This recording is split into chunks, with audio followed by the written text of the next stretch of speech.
Para matiyak ang mabilis na serbisyo sa mga biyahero sa NAIA, mahigit 50 counters nila ang binuksan na.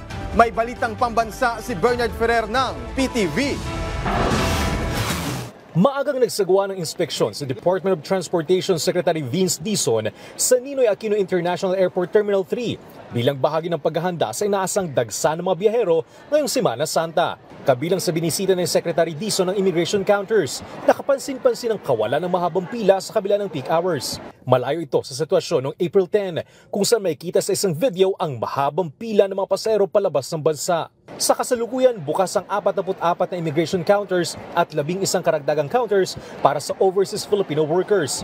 Commissioner Viado committed that they would fill all the counters with immigration officers 30 minutes before the start of the peak hour, which is 3:30. Ito yung resulta.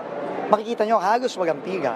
May 48 immigration officers din na back-up mula sa Bureau of Immigration upang masigurong mabilis ang serbisyo at maiwasan ang pagkaabala ng mga pasahero. Hindi lang po yung departure ang pinagtutuunan po ng pansin, pati po yung arrivals. Ito po hindi lang po ngayong Holy Week, but tutuloy-tuloyin po natin.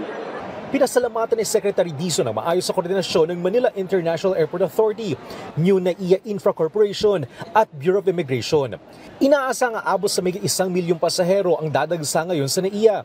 Mas mataas ng 15% kumpara sa may 900 pasaherong naitala noong Palm Sunday hanggang Easter Sunday ng nakaraang taon.